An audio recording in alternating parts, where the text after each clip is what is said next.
ফোনটা কোথায়, আমি গেম খেলবো। দৃশ্যা, তুমি ফোনে গেম খেলো বলে তোমার মাথায় পড়াশোনা ঢুকতে চায় না। তুমি তো ছোট, আগে বড় হও, পড়াশোনায় ভালো রেজাল্ট করো, তারপর তোমাকে একটা নতুন ফোন কিনে দিব আমি। আমাকে মোবাইল দেখতে দিবে না, আর পড়াশোনা করে আমার মাথা শেষ করছো। লাগবে না তোমার ফোন, আমি এই বাড়িতে থাকবো না। মানি বাড়িতে চলে গেলাম, থাকো তুমি একা। দৃশ্যা দাঁড়াও। কেন যে মানি বাড়িতে আসলাম, ভালোই লাগছে না। মায়ের কথা খুব মনে পড়ছে, মা নিশ্চয়ই কষ্ট পাচ্ছে। আমি বাড়ি যাব, মা তোমার কাছে আসছি আমি। অনেকদিন হলো, মেয়েটা এখনো আসছে না। কেন যে সেদিন ফোনটা দিলাম না, তাহলে আর আমাকে ছেড়ে যেত না। একটা ফোনও করে না, ফোন করলে কথাও বলে না। এত রাগ মায়ের উপর। ভগবান, তুমি আমার মেয়েকে এনে দাও।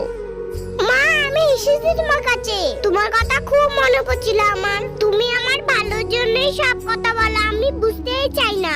আমার কথা তোমার মনে পড়েনি মা? তোমার কথা খুব মনে পড়েছে। আমি খুব খুশি হয়েছি তুমি ফিরে এসেছো।